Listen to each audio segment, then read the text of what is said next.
The wind rolled down from the high plains that morning, carrying dust, wild grass, and the sound of the train whistling across the open land. The small station of Dry Creek had seen its share of arrivals, merchants, settlers, soldiers, and mail-order brides. But never before had it seen someone like her. Her name was Lila May, a girl who'd run out of places to run. The long ride from Kansas City had taken nearly 3 days. By the time she stepped off the train, her dress was wrinkled, her boots scuffed, and her heart so small it barely made a sound in her chest. She clutched a small satchel and a letter, folded so many times the ink had faded into the paper. That letter was her ticket to a new life, or at least, a chance to survive one more day. The wind tugged at her hair as she looked around. There were men everywhere. Ranchers and dusters, young cowhands, older traders waiting for shipments. They looked at her, then looked away, their faces full of that polite distance countrymen wear when they don't know what to say. Lila's. She found him by the hitching post, tall, broad-shouldered, hat low over his brow. He had a calmness about him, the kind that didn't need to fill silence with words. But when his eyes lifted to hers, she felt her throat tighten. He looked kind. Too kind. She walked up slowly, clutching her letter like a shield. Her voice trembled as she spoke. "Mr. Carter?" He nodded once. "That'd be me, ma'am." She swallowed, her pulse hammering in her throat. "Sir, I think there's been a mistake." He studied her face, quiet, patient. "Mistake?" She opened her satchel, pulling out a crumpled letter from the shelter back east.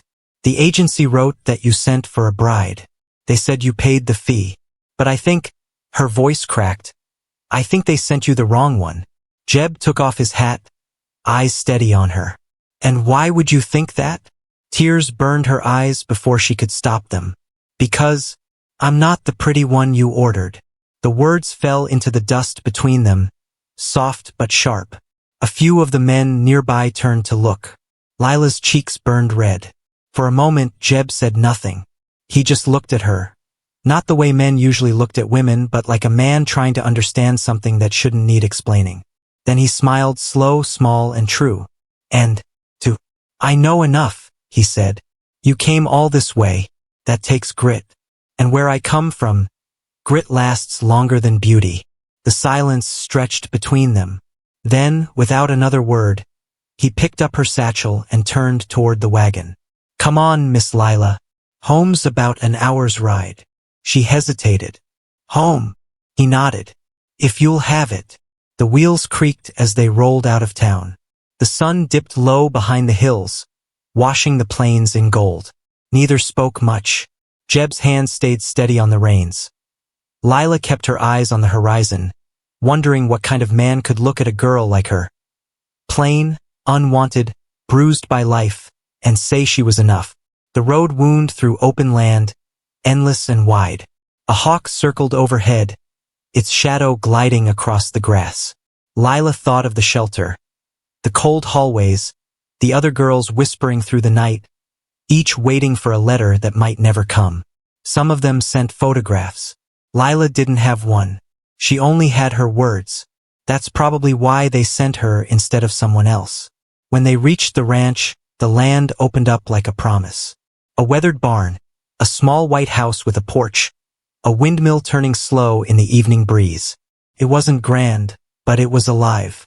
Jeb helped her down, gentle but distant. "You'll be safe here. I don't ask much, just honesty and respect.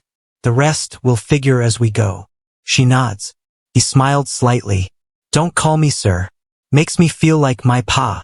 "Then, what should I call you?" "Jeb'll do." That night, Lila sat by the window, watching the moon rise over the fields. The ranch dog slept by the door, the air filled with crickets and the hum of the windmill. Jeb had shown her the small guest room, clean and simple.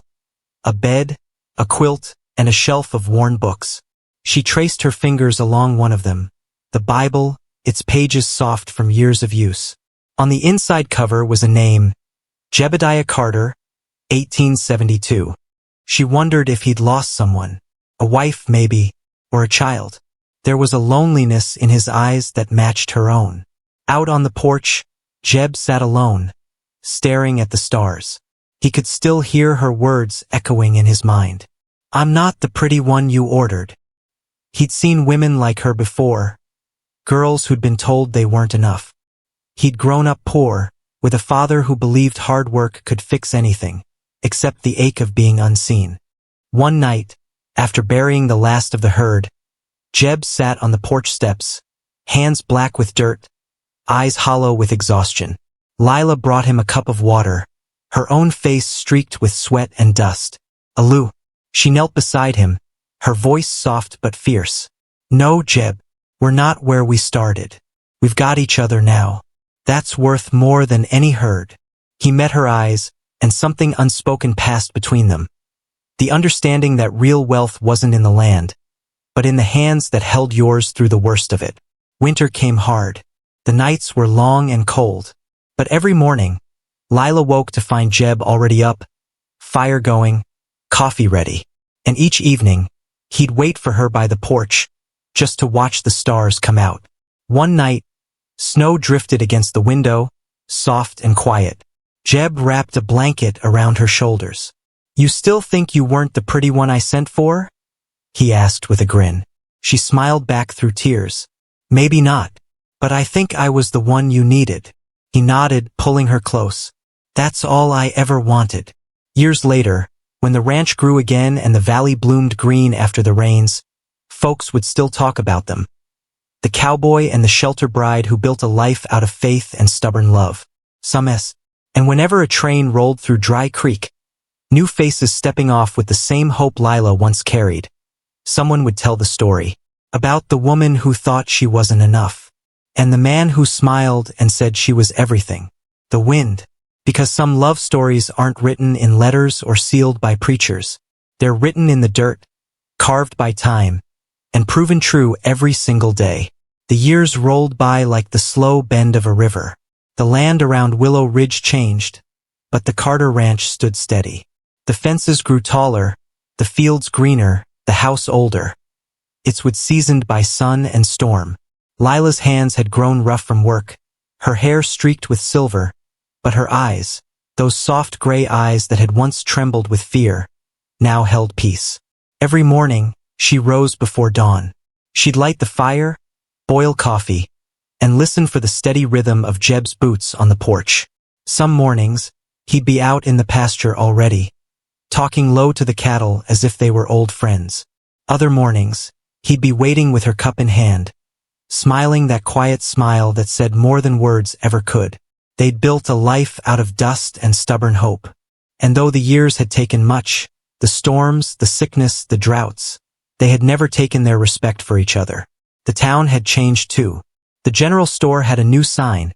The railroad line had stretched farther west, and more strangers came through.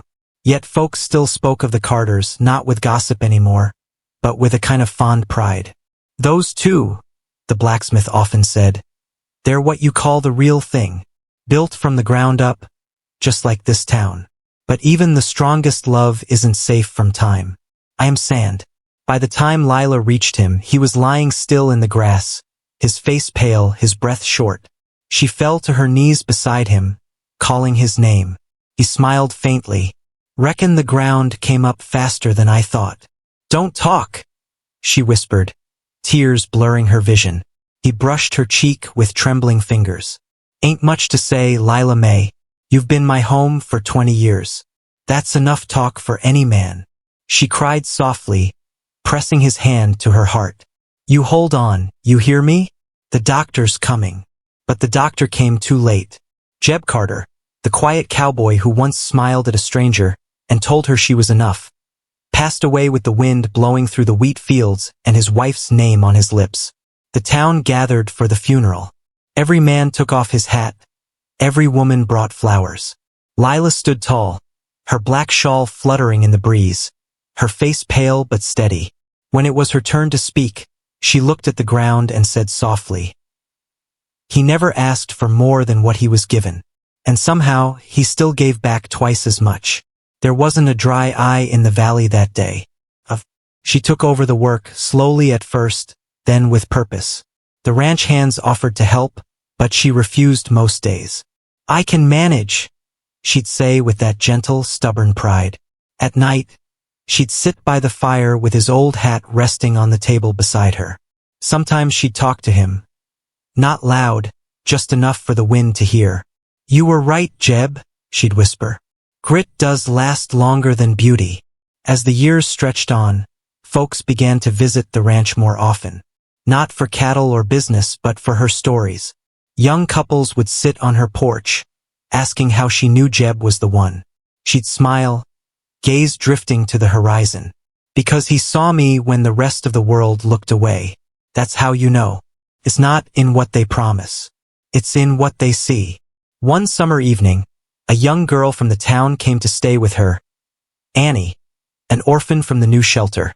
She reminded Lila of herself. Quiet, watchful, carrying too much hurt for her age. Lila taught her how to cook, how to ride, how to keep the fire going on cold nights. She never said it out loud, but everyone knew she was raising her as her own. One night, Annie asked, "Miss Lila, were you scared when you came here?" "That. And what made you stay?" "Purple flower." As the years passed, the ranch thrived again. The river ran full, the grass grew tall, and laughter returned to the porch.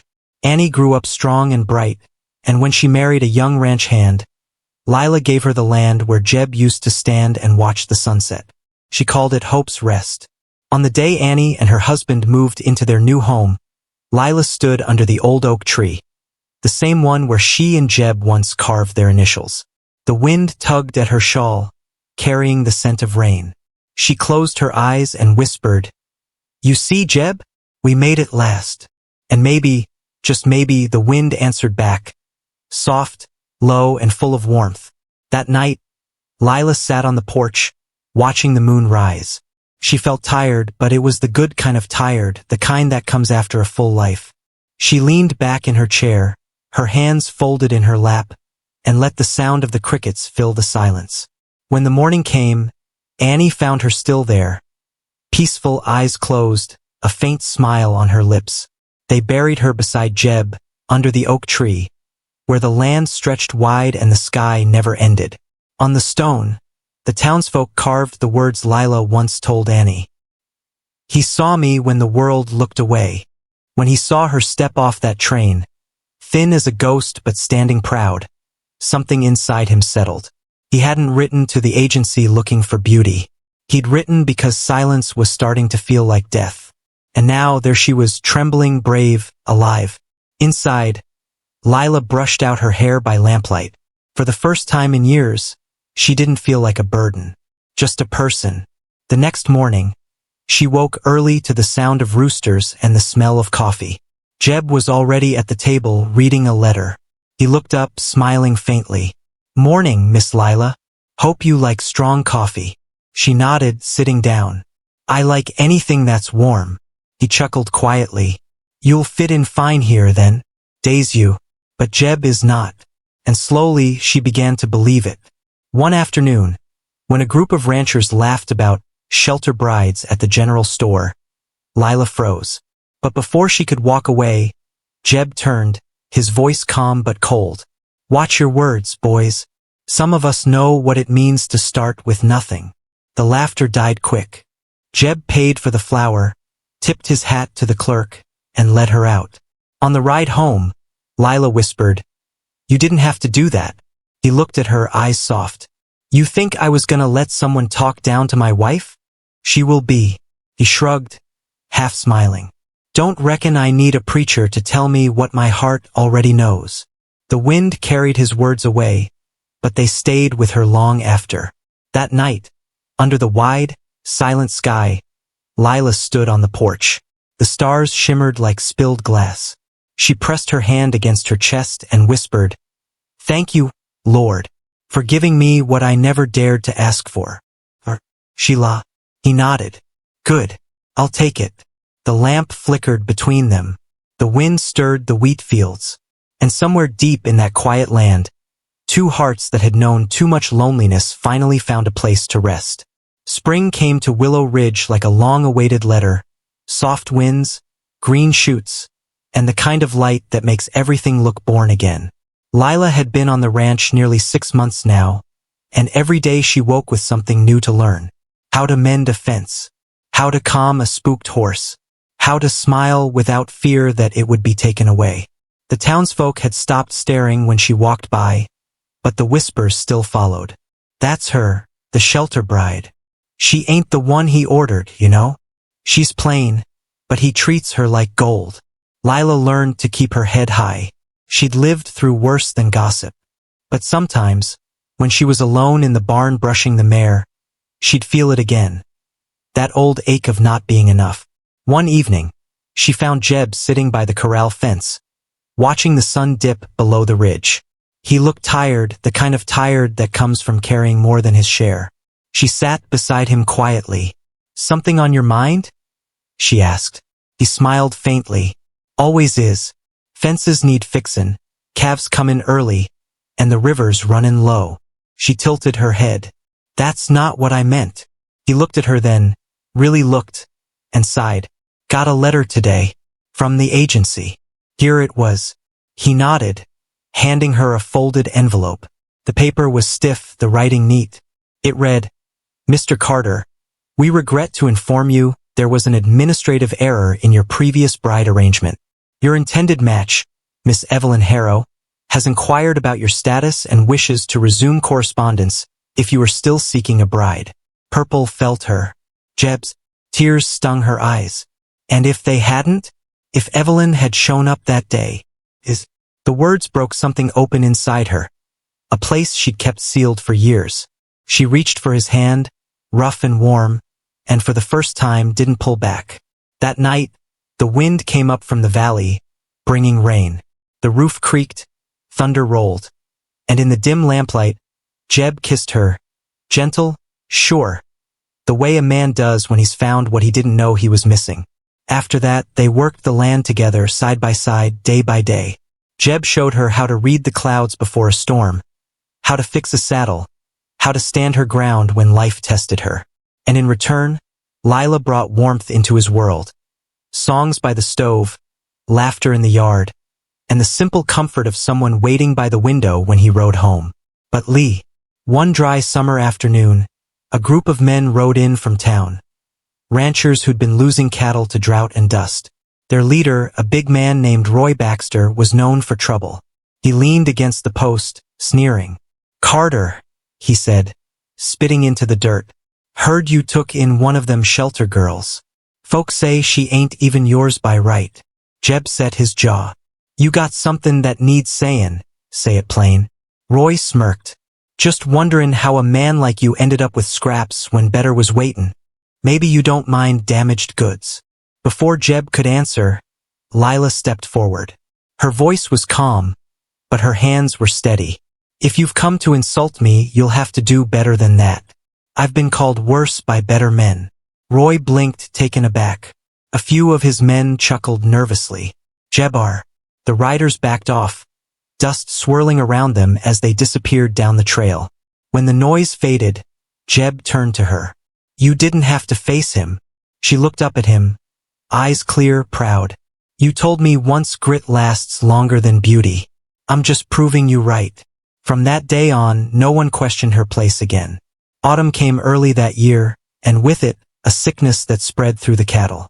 Jeb worked night and day trying to save what he could. Lila stayed by his side, tending to the weak, praying over the dying. The work broke their backs and burned their lungs, but it also bound them tighter than any vow ever could. Years later, when travelers passed through Willow Ridge, they'd stop by the Carter Ranch. Some came to see the land, some came to hear the story, but all of them left with something quiet in their hearts. They'd stand by the oak tree, feeling the breeze on their faces, and they'd say it still felt like love lived there. Because maybe it did. Maybe it always would. The land remembers. Every kindness. Every promise kept. Every heart brave enough to love when life says don't. And somewhere, out beyond the sunset, a cowboy still smiles at the woman who thought she wasn't enough, and says once more, gentle and sure, "You're all I needed." The wind carries it across the hills, and the valley, as always, listens. The years passed, and Willow Ridge changed again. The railroad tracks rusted, The saloon doors closed for good, and the wide plains turned golden under a slower kind of sun. But the Carter Ranch, or what folks still called Hope's Rest, the wind carried stories across its fences. Some said you could still hear the echo of a woman's laughter at dusk, soft and steady like the hum of a lullaby. Others swore they'd seen a man standing near the oak tree, hat in hand, smiling toward the house as if waiting for someone he loved to come home. People came from towns far beyond the ridge to see the place where the shelter bride and the quiet cowboy had lived. The porch had aged, the barn leaned a little, and the oak tree had grown mighty, its roots deep in the soil they once tilled together. But time had not taken away the feeling that love, honest, plain, and strong, had once built something there that couldn't die. Annie's children took care of the ranch after Lila was gone. They kept her rocking chair on the porch, never moving it, even when storms came. They said it was bad luck to do so, not out of superstition but out of respect. That chair was part of the story now, just like the soil, the wind, and the stars. Every even. Remember that, she'd tell them softly. Love ain't about finding the prettiest thing. It's about finding what's true, and holding on, no matter what the world says. Her voice would tremble sometimes, and the youngest would crawl into her lap, listening like the story was a lullaby made of truth and old dust. As the years folded one into another, the story of Jeb and Lila Carter became more than memory. It became lesson. When folks in town argued, or when times got rough, someone would always say, "Be like the Carters. Stand steady. Love anyway." It became a saying, a reminder, a quiet oath whispered between generations. Long after everyone who'd known them had gone, the story still lived on. The prairie winds told it to the grass, and the river carried it down to towns that had never even heard of Willow Ridge. It traveled farther than either of them could have dreamed. And, he wrote, there's a place in the West where love outlasted time. Not because it was perfect, but because it was kind. And maybe that was true. Bika. Somewhere in that eternal hour between light and dark, he still turns to her and says, "You're all I needed." And she still answers, gentle as ever, "Then that's enough." The poor. Somewhere, far beyond the prairie, another woman stands in a doorway, wondering if she's enough. Somewhere, another man sees her, truly sees her, and smiles like Jeb once did. And just like that, the story lives again. The land remembers. The heart remembers. And in the hush between the wind and the stars, two souls, long gone but never truly gone, rest easy, forever home, forever together, forever enough. The old oak tree still stood at the edge of the Carter Ranch, its roots deep and sure in the soil that had known more tears and laughter than any church pew in Willow Ridge. By the time Annie's grandchildren came of age, the world around them had changed. Trains whistled louder. Roads cut through fields where buffalo once roamed. But the Carter land, steady, wind-touched, golden at sunset, stayed as it was, holding stories in its silence. Annie's grandson, Luke Carter, was a tall, quiet boy with eyes that carried both his great-grandfather's calm and his great-grandmother's stubborn grace. Folks in town said he had the Carter look. Steady, honest, not one to talk much but always one to do right. He grew up on the porch listening to stories of Lila and Jeb, the shelter bride, and the cowboy who chose her when no one else would. Those tales weren't fairy stories to Luke. They were the truth of who his people were. By the time he was 25, Annie had passed on, and Luke took over the ranch. He kept her rocking chair by the window and her Bible on the shelf, just like she left it. He worked hard, quiet as the sunrise, keeping the land alive with the same hands that had learned from generations before him. Then one spring morning, a train stopped at the Willow Ridge Depot, bringing with it something Luke hadn't expected. Her name was Clara Dawson. She came from the city, a teacher sent to the countryside to start a small school for ranchers' children. She wasn't like the women Luke had known all his life. Her clothes were fine but worn, her smile polite but careful. There was something behind her eyes, some shadow that spoke of loss she didn't talk about. Sage. He tipped his hat. "Need a hand, ma'am?" Sage. Much obliged, he said softly. "You live nearby?" she asked.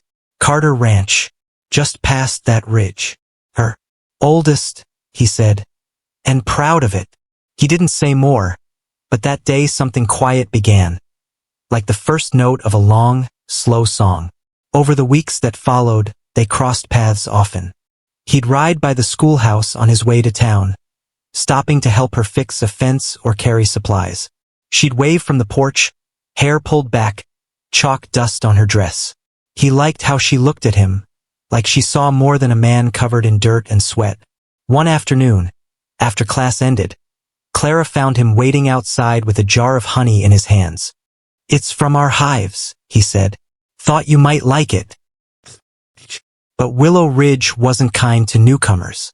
Some townsfolk whispered that Clara was too proud, too secretive. Others said she wasn't fit for rancher company, that she'd come running from something. When he stopped by the school one evening and found her sitting on the steps, watching the sunset. People say things, he told her quietly. Don't pay them no mind. He sat beside her. No, ma'am, but I know a story or two about folks proving everyone wrong. She turned toward him, curious. And who were they? My great-grandparents, Lila and Jeb Carter. He told her everything. How Lila had come from nothing, how the world laughed at her, how Jeb saw her worth when nobody else did. When he finished, Clara was silent for a long while. Then she whispered, Do you believe stories like that still happen? He smiled faintly. Only if folks are brave enough to make 'em happen. A tear rolled down her cheek, though she tried to hide it. I wish I'd met people like them sooner. He didn't press her for her past. Instead, he just said, You met me now. That's something. That nig. Weeks turned into months, and the two became inseparable. Luke helped her expand the schoolhouse, building benches and a small stable for her horse. The children adored her, and even the townsfolk who once whispered began to soften when they saw her kindness. But not everyone approved. There was a man in town named Harvey Kittredge, owner of the new railway company. He had eyes on Clara and on the Carter land too. He'd offered to buy part of Luke's property to run a new track, but Luke refused. You can't stop progress, Harvey said one afternoon, voice oily with charm. Progress don't mean giving up what matters, Luke replied. After that, things turned bitter. Rumors spread faster than wildfire, that Clara was siding with Harvey, that Luke was a fool in love, that the Carters were losing their pride. One evening, Clara rode to the ranch, her eyes filled with worry. Luke, you need to know something. Harvey's been saying he'll take your land by force if he has to. Luke looked at her long and hard. And you? What do you say? I say he's a liar. I'd never stand with a man like him. He nodded slowly, then took her hand. Then I ain't worried. The next morning, Luke rode into town to confront Harvey. They faced each other in the street, the wind whistling between them like a warning. Harrow, you are Luke. Harvey reached for his gun, but Luke was faster. In one smooth motion, he shot the revolver clean out of Harvey's hand. The crowd gasped. This land's been built by honest hands, Luke said, his voice low and steady. You try to take it, you'll answer to every Carter that ever lived. Harvey left town that day, and the gossip died with him. When Luke rode back to the ranch, Clara was waiting by the fence. She ran to him, tears shining in her eyes. She laughed softly, her relief breaking through the fear. You sound just like your great-grandfather. He grinned. Guess it runs in the family. They married under the same oak tree where Lila and Jeb once rested. The town gathered again, just as they had generations before. But this time the whispers were gone. Only warmth filled the air. When Clara took Luke's hand, she looked up at him and whispered, You didn't order the pretty one either, did you? He smiled the way Jeb once had, quiet, sure, full of truth. No, ma'am. I just found the one I needed. And the wind carried their laughter through the valley, across the hills, and into the same endless sky that had always watched over the Carter name. B&S. The summer that followed their wedding was one of the brightest Willow Ridge had ever seen. The fields glowed gold beneath the sun, the cattle grew strong, and laughter once again filled the Carter ranch. Luke and Clara worked side by side, rising before dawn, riding into the fields, and returning each night with the smell of earth and rain clinging to their clothes. At first, life seemed kind. The schoolhouse flourished, and children came from miles away to learn their letters and prayers under Clara's patient voice. The ranch hands said Luke had never smiled so much. They were young, strong, and steady, a pair built from the same stubborn clay that once shaped Jeb and Lila. But time, as always, tested what was true. It began with a drought. The rains stopped coming. The creeks ran low. The grass turned brown beneath the hooves of tired cattle. Each day, Luke watched the horizon, hoping for clouds. None came. By late August, the earth was cracking open like old leather. Cattle died where they stood, and the ranchers began to whisper of selling out, moving east, leaving the dust behind. Clara saw the worry in Luke's eyes long before he said a word.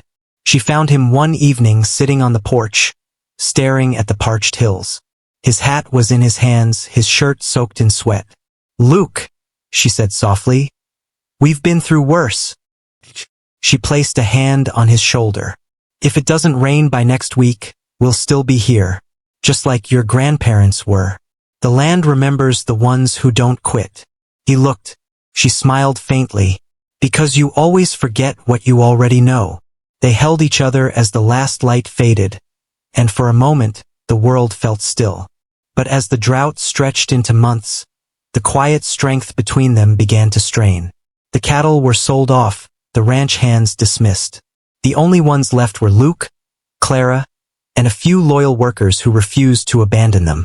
Then came the letter, a government notice offering to buy their land for pennies. The railroad company wanted to expand again. Clara found Luke holding the letter by the fire that night, his jaw tight. "They think they can take it all," he muttered, "just like they tried before." She reached for the paper. "Maybe it's time to think practical." Her eyes widened. "Luke, I didn't mean."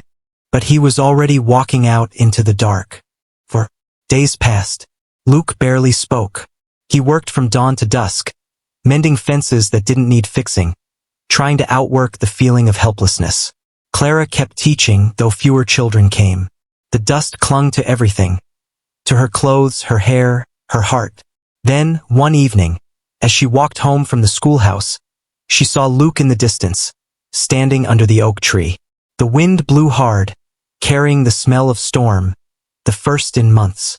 Eli sat down at the old kitchen table. The boards groaned beneath him, the same ones that had carried generations before. His hands were calloused from work, not ranching but machines, steel, and city grime. Yet when he touched the table, he felt something he hadn't felt in years. Belonging. That night, he walked toward them slowly, his breath catching at the sight. Someone, maybe an old caretaker, had left wildflowers there. Fresh ones. He knelt. He looked around at the valley, endless, quiet, strong. "All my life I thought love had to be perfect, that people had to earn it by being beautiful, rich, or lucky. But you," he glanced down at Clara's name, then Luke's, "you proved it ain't about that. It's about showing up when nobody else will. About seeing someone's soul, not their scars." The wind stirred then, soft, steady, almost like a sigh.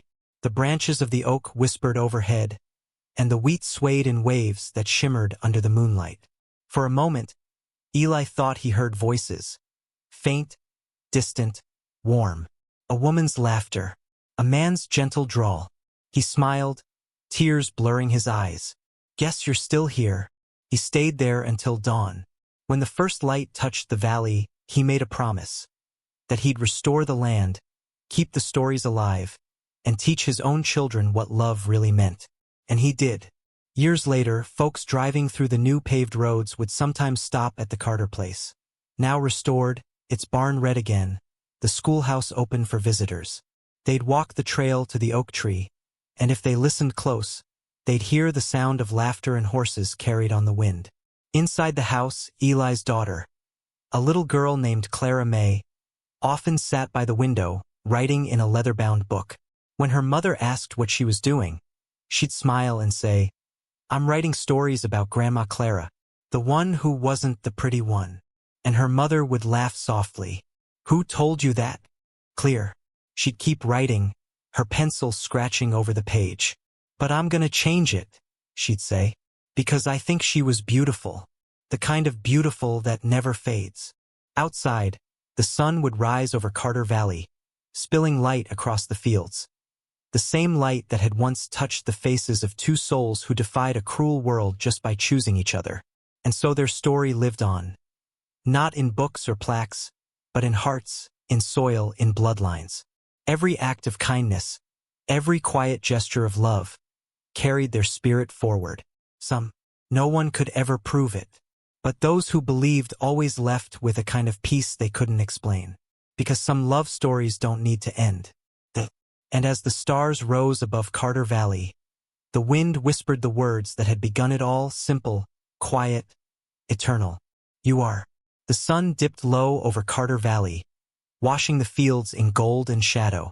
The air was still, save for the soft rustle of wheat and the call of a faraway bird. Time had done what it always does. Smoothed the sharp edges, blurred the pain, and turned life into memory. Yet in this quiet place, the past still breathed. Decades had passed since Ruth's time. The Carter homestead stood weathered but strong, its porch creaking under new footsteps. Those of a young man named Eli Carter Jr., Ruth's great-grandson. He'd returned from the city after his father's death, unsure if he belonged here, unsure if anyone even remembered what this place had meant. But when he opened the old front door, the scent of cedar and dust wrapped around him like a welcome. He found Clara's Bible still resting on the mantel, her handwriting faint but steady. Luke's branding iron hung by the fireplace. A single faded photograph of them, the cowboy and the shelter bride, smiled out from its frame, their eyes bright with a kind of hope he'd never seen before. Eli sat down at the old kitchen table. The boards groaned beneath him, the same ones that had carried generations before. His hands were calloused from work. Not ranching, but machines, steel, and city grime. Yet when he touched the table, he felt something he hadn't felt in years. Belonging. That night he couldn't sleep. The moonlight spilled through the window, silvering the floor. Somewhere outside, a coyote cried. He walked out to the porch, barefoot, and looked across the fields. The oak tree still stood, taller now, its branches spreading like open arms. Beneath it, the gravestones of Luke, Clara, Ruth, and all those who'd come after glimmered faintly in the starlight. He walked toward them slowly, his breath catching at the sight. Someone, maybe an old caretaker, had left wildflowers there. Fresh ones. He knelt down, brushing dirt from the names carved deep in stone. His voice was low, unsure. I don't know if you can hear me, he said, but I think I finally understand. He looked around at the valley, endless, quiet, strong. All my life I thought love had to be perfect, that people had to earn it by being beautiful, rich, or lucky. But you, he glanced down at Clara's name, then Luke's. You proved it ain't about that. It's about showing up when nobody else will. About seeing someone's soul, not their scars. The wind stirred then, soft, steady, almost like a sigh. The branches of the oak whispered overhead, and the wheat swayed in waves that shimmered under the moonlight. For a moment, Eli thought he heard voices. Faint, distant, warm. A woman's laughter. A man's gentle drawl. He smiled, tears blurring his eyes. Guess you're still here. He stayed there until dawn. When the first light touched the valley, he made a promise. That he'd restore the land, keep the stories alive, and teach his own children what love really meant. And he did. Years later, folks driving through the new paved roads would sometimes stop at the Carter place. Now restored, its barn red again, the schoolhouse open for visitors. They'd walk the trail to the oak tree, and if they listened close, they'd hear the sound of laughter and horses carried on the wind. Inside the house, Eli's daughter, a little girl named Clara May, often sat by the window, writing in a leather-bound book. When her mother asked what she was doing, she'd smile and say, I'm writing stories about Grandma Clara, the one who wasn't the pretty one. And her mother would laugh softly. Who told you that? Clara May would shrug. I just heard it once in the wind.